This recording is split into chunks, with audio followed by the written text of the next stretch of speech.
Қайрош? Ай, Қайрош. Қайрош, болды ғой, қашан ұйықтайсың?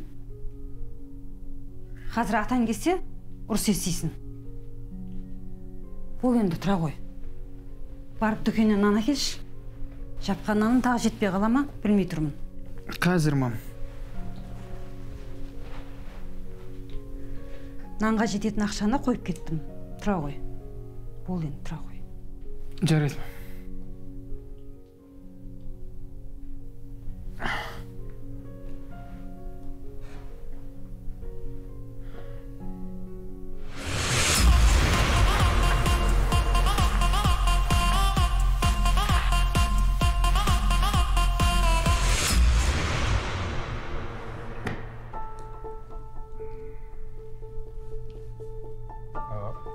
Баланы ояттыңдар ма? Ол қайда? Магазинге жұмсап жібердім. Келіп қалатын шығар. Кешкісін кешірек келді ау деймін. Мен бір тұрып қарағанымда орында жоқ еді. Соңғы кезде ол бала бұзылып жүр. Тым қатты еркелетіп жіберген сәке. Жөнді тәрбие берсеңдер немене, мен сендерге қой дедім бе? Енді кім жаман? Атасы жаман. Кім жаман? Баласы жаман болып шыға келді, Жұмыстан бер. Топырақ қыдыруға азаяды. Жарайды екен. Тамағымыз шик. Alo. Ау, досым. Ассалаумағалейкум. Бас қалай, брат? Бас орында тұр ғой. Кеш жағайда кетіп қалғасыңдар. Таппай қалдың ба сендерді? Срочно жұмыстан шығып қалдым, қайтып кеттім. Оның үстіне жұмысқа ерте шығуым керек болды. Қойш, өмір осы ғой сендердікі. Оны қоя берші. Қасына жұмыс бар ма маған? Мен істейтін. Жұмыс істейсің ба?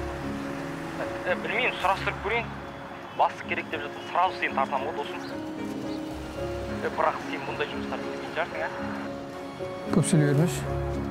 Мен саған обедтен кейін хабарласам. Давай. Давай.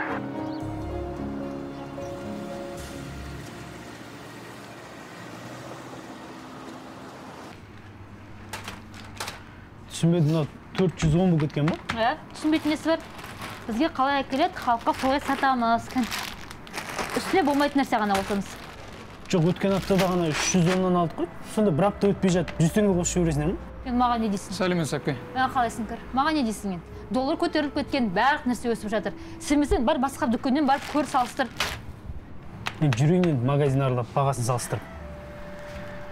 Басында арзанғы клиенттер жинап аласыңдар да, содан кейін ойларыңа келген бағаны қоясыңдар ше. Айналайын-ау. Маған мұндай әңгімені айтпай қойшы, жала жаппашы, бірінші біліп алсай. Мен вообще-то осы магазинмен бала шақамды асырап отырмын. Егер ұнамай ма, бар, кете берші, айналайын-ау. Не болды, шындық шынбайыңа тиіп жатыр ма? Алсаңшы, Сәпке. Көкем, мынауың уже мүлдем ет. И вообще, шықшы бар.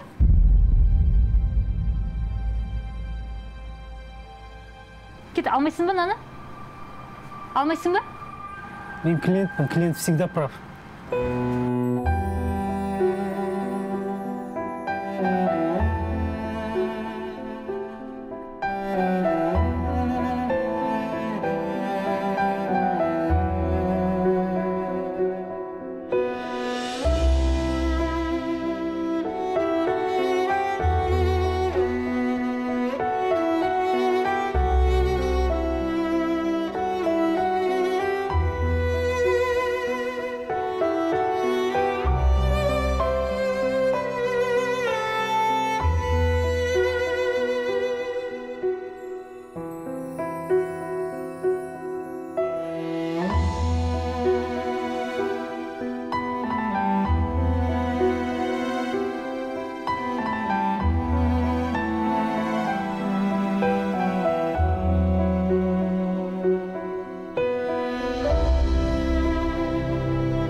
қолың жуып дастарханға отыр.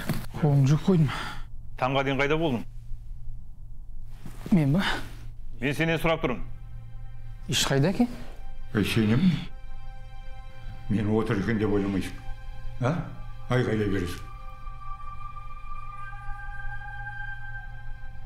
Жаңа өзіңіз емес пе? Тәрбие берсін қайда жүрсің деген.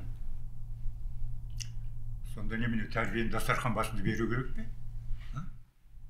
Сонда саған кім айтты? Тәрбиені айғайлап беру керек деп. Мына асымызды тыныш отырып ішейікші. Мен сенімен әлі сөйлесем.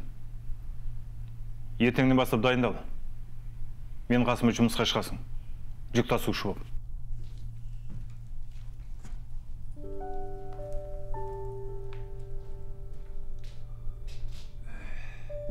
Мән берме балам. Өзі бүгін сол жағымен тұрдым ба, бәрімізді қырып жойып барады ба? Ата, мен әкем қасына жұмысқа шыққым келмейді. Білесіз ғой мінезін. Ертең сәл бір жұмысты дұрыс жасамасам, бүкіл жұрттың көзінше масқарам шығарайын деп тұр. Сабақ дейіне сәтімен деген. Енді бір мезгіл сен де әкеңнің айтқанын тыңдауың керек қой. Сен бұрынғыдай кішкентай қайраушы емессің. Сіз үшін ата. Айтпесе?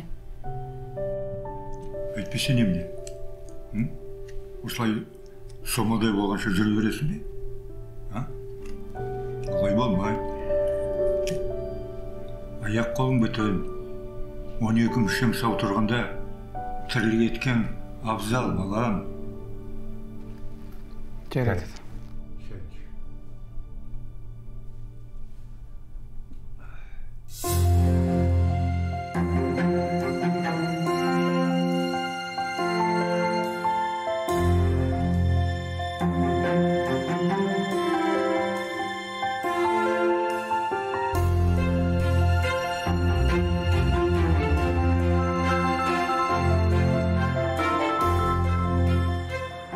Alo, ау бақа. Қайдасың, Қайра? Тыныштық па? Екеумізге мұң үшін жұмыс тауып қойдым. Обед тегін, короче. Айлыққа қарап отырмайсың, күндік жасаған жұмысың аласың. Зор емес па? Қандай жұмыс? Қайда?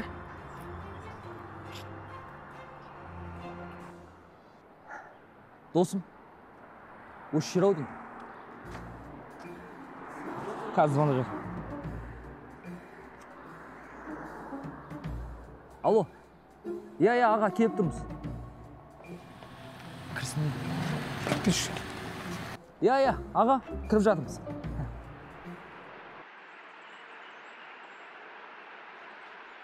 Ата! Ау, келін. Ата, тоқты өлейін деп жатыр. Тоқты өлейін деп жатыр? Не болды оған? Тыныштық па? Иә, аяғын ғана серпіп жатыр. Не болды? Көрейік.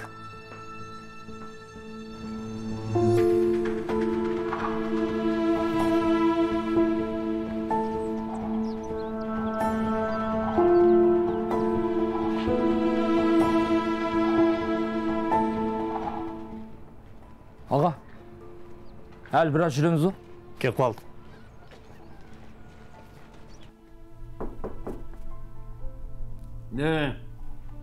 Кел.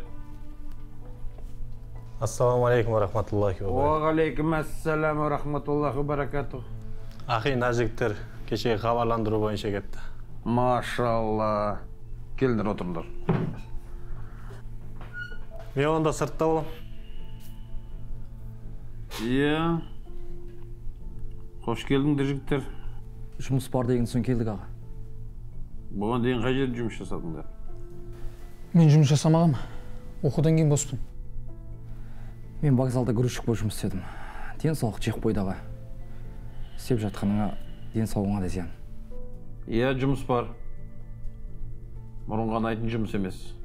Хабарландыруда көргендеріңдей, таңғы 9-дан кешкі 7-ге дейін жұмыс. Жұмыс ауыр емес. Келген заттарды қоймаға түсіресіңдер. Болды. Жүктер де аса ауыр емес. Күнделікті шаруашылық заттары. Жақсы ғой. Күндігіне қызмет ақыларыңа 5 мың мен 7 мың арасында төлеп отырамын. Егер шын көңілмен жақсы жұмыс жасаған жігітке қосымша үстемақы да беріп отырамын. Болды аға, екеуміз ертең осы жерде боламыз 8:30-да. Бірақ намаз оқымайтын болсаңдар, жұмысқа келмей қойыңдар. Қалай? Екеуміз де намаз оқымаймыз ғой? Қалай оқитынын да білмейміз. Ол проблема емес. Намаз оқуды өзім үйретемін. Бастысы жұмыс істеуге ниеттерің болса, намаз оқуға да ниеттерің болады. Бұл біздің маңызды талаптардың бірі. Ертең таң намазын оқып, 9-да жұмысқа келіңдер. Жарайды онда. Қазір онда мешітке барып, имамдардан сұрайық, қалай намаз оқу керек екенін. Аузубилля, мешітке бармаңдар. Ондағы имамдар бидғатшылар. Бидғатшылар деген не ол? Бидғатшы деген олар сендер оған түсмейсіңдер. Сендер бастысы намаз оқып үйреніңдер. Енді мешітке барып үйренбеймін ба намазды? Мен сендерге не дедім? Мешітке имамдарға бармаңдар. Олар бидғатшылар. Егер жұмыс істеуге ниеттерің болса, намазды өзіміз үйретеміз. Сіздің діни біліміңіз бар ма?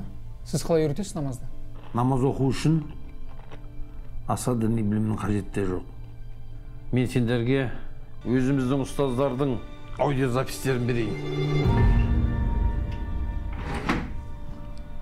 Осы аудиозаписті түнімен тыңдап, азында келесіңдер. Жарайды онда. Жарайды. Жақсы, сау болыңыз. Сау болыңыз.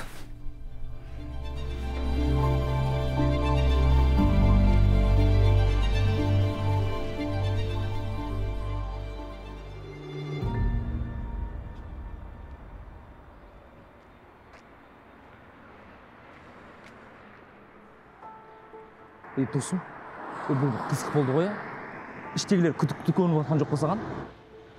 Несі күдікті? Кәдімгі жұмыс қой. Досым, бір-бірлерімен амандасуы, қарым-қатынастары, бір чируші кітап сияқты ше.